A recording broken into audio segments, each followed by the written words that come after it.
Good afternoon, it's 4 o'clock. I'm Jack Edwards and welcome to Solent Sports News. Manchester United have officially appointed Ralf Rangnick as interim manager. Maurizio Pochettino and Erik ten Hag remain the favourites to take over at the club permanently. But the Red Devils reached an agreement with Lokomotiv Moscow to sign the German. Joe Rawson reports. Known as the godfather of modern coaching in Germany, Rangnick will be tasked with turning United's disappointing season around. His pressing style of football brought him success with Hoffenheim and RB Leipzig. He'll be hoping to implement that at Old Trafford. He'll also stay in a consultancy role when a permanent successor to Ole Gunnar Solskjaer is found in the summer. He's unlikely, though, to be in the dugout for Thursday's game with Arsenal due to not having a work visa.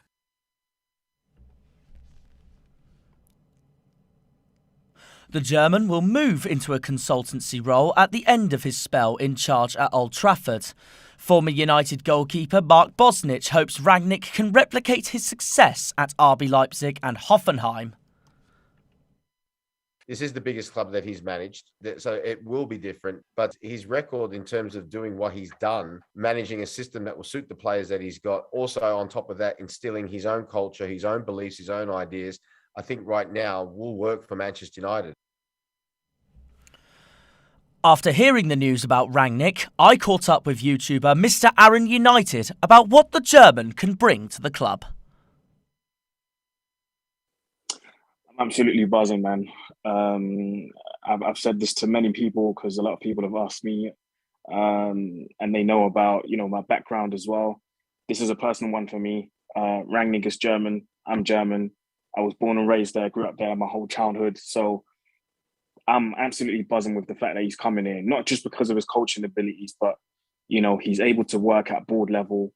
He's able to create new philosophies and new cultures in at different teams, and he's got an eye for talent as well. So we're actually getting the full package, not just a manager, but we're getting a director of football. We're getting a scout. So we're getting so many things in one person. So yeah, I'm absolutely buzzing. I expect it to be a tight game because Arsenal United is always a big fixture.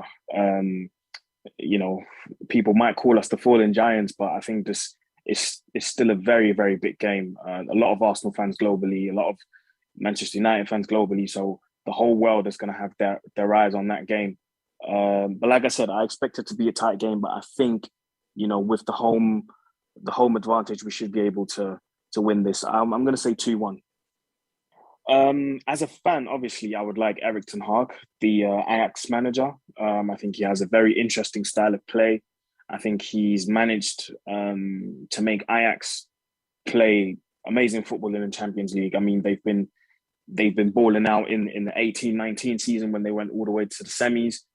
This season, again, they're looking to go far in the Champions League. I think they got 15 out of 15 so far. So that's great to see. And I managed to catch one of the games against Besiktas the other week, and they were just amazing. And people might turn around and say, yes, it's only Besiktas, but the way they just managed to make teams bow down to their style of play and basically submit from the first second, I think is very impressive. So I think we might need someone like this at Man United. But looking at Rangnick and the way he likes to play football and the way he views football, and also looking at the previous managers he appointed at Leipzig, for example, I wouldn't be surprised if the likes of, obviously Nagelsmann is out the picture because he's recently just joined Bayern Munich. So I wouldn't be surprised if the likes of Marco Rose from Dortmund come into the picture. People like Ralph Hasenhüttl, who's at Southampton right now. I wouldn't be surprised if we get linked to him because obviously he's worked under Rangnick already. But as a fan, if you ask me, my personal preference would be Ten Hag. It just shows why he's got so much respect in the world of football, I mean, you just mentioned all the names that, graduated from this university, as the papers might say. It's nice to see that, so many managers are giving him the credit he deserves, and the likes of Tuchel coming out, the likes of Klopp coming out. And I'm sure, when Hasenhüttl gets the opportunity to speak on him as well, he'll say the same thing.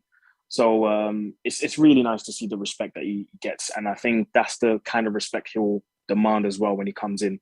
We're going to see, obviously, the basis of what we see with Liverpool, the way they play, what we see with Southampton, what we see with Chelsea, and what we see with Bayern Munich.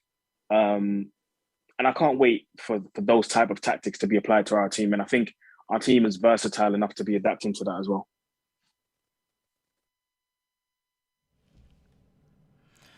The German is one of Europe's most highly respected coaches and is credited to having a big influence on Liverpool's Jurgen Klopp and Chelsea's Thomas Tuchel.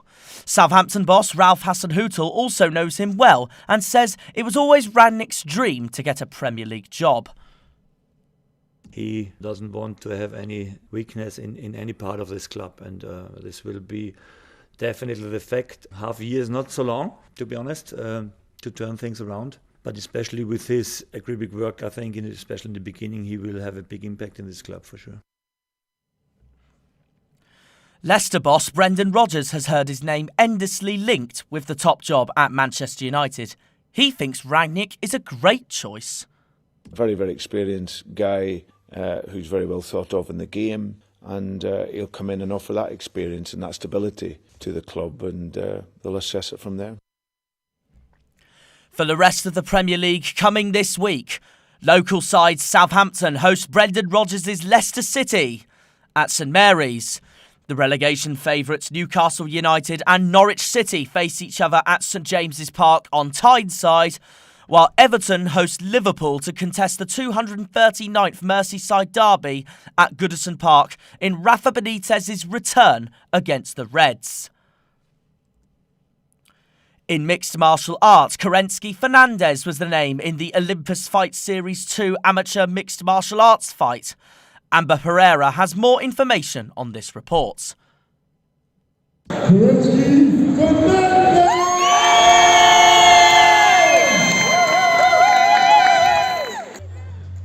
On a chilly Saturday afternoon in Crawley, history was made at the HBG Arena. Peguan origin Kerensky Fernandez defeated Alice Blackman to win her first amateur MMA fight. She won the fight with a technical knockout in the second round. Kerensky dominated the fight right from the start. I wasn't really expecting much of anything from the fight. All I knew was I was going to win and that I'm going to give my best performance no matter what that girl is. My only motive to get in the ring and to fight was to win. So I didn't have anything to look forward to in a way that I didn't know what to expect from my opponent. So I just gave my best and I won. Kerensky trains with Great Britain top team in Modern. She is being coached by former UFC fighter Brad Pickett. Brad Pickett was content with Kerensky's win on Saturday. I think Kerensky's first fight, so she's making a debut. Went to plan. It's very hard when you don't know much about your opponent, and you don't know if she's a striker or she's ground. There's still not a lot out there. Done a very good job, stayed very composed, picked the shots, and came away with the victory. So happy. On to the next one. Kim Fernandez, Kerensky's older sister, was extremely proud of her on winning her first fight. And if someone like her, who puts in so much of work day in and day out, doesn't get greatness, when she was born or when she was growing, I just knew that this girl is made for greatness and she is going to achieve a lot of more things in life, and she will definitely make everyone proud, not just me, a country, a people, a family, everyone. Kerensky will look to continue to work hard from here on, and it will only be a matter of time until we see her fight in the UFC. Amber Pereira for Solent Radio.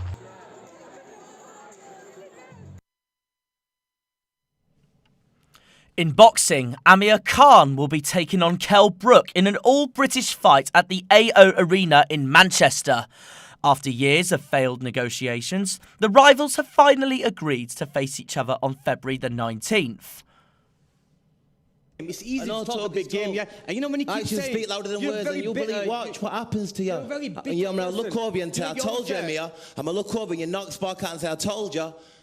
Levels below you. You finish. Emma Raducanu returns to the UK for the first time since she played at the US Open and is also seen as a favourite to win the Sports Personality of the Year. We spoke to a few fans about the British star, and Marcus Brown reports. To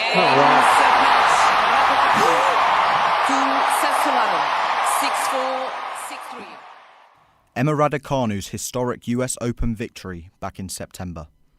The Briton got her first Grand Slam title through the tournament, coming through the qualification stages to lifting the trophy in New York. But one of the biggest talking points for the 19-year-old was the immense pressure her catapult into stardom has put on her shoulders. With her becoming a household name amongst tennis fans, many sports outlets and papers alike are watching her every move as she continues her young yet promising career. Fans alike also have begun to focus on the pressure of her success.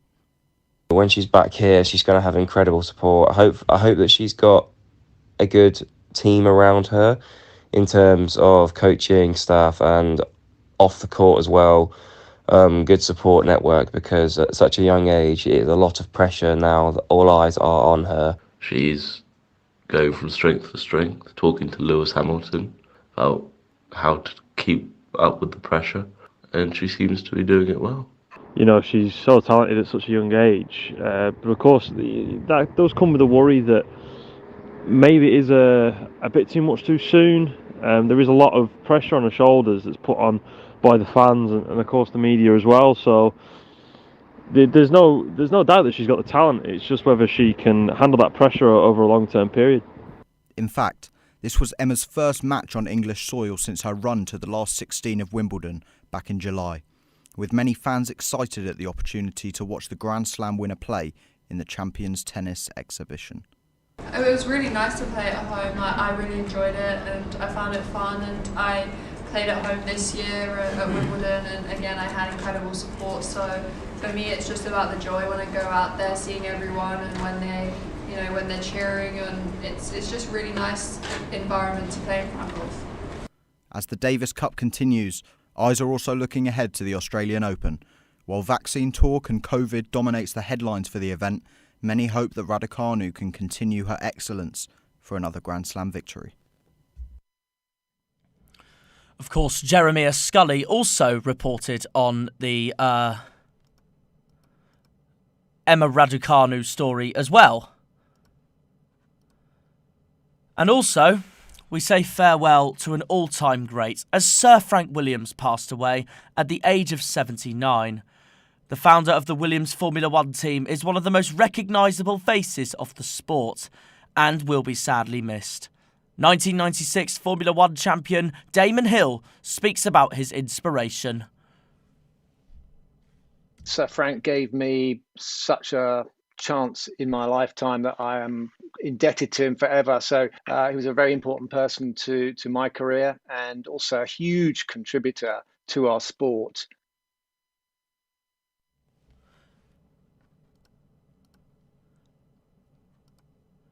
In more local news, the Solent Kestrels men's team beat Oakland Wolves 108-68, while the women's team lost 85-61 to Cardiff Met.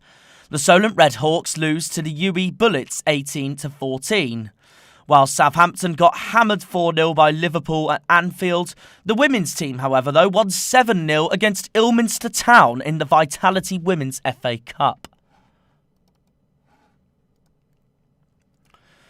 That's all from me for now. Remember, you can keep up to date on our website, solentjournalism.co.uk. I'll be back very soon with more bulletins. Have a good day and take care. Goodbye.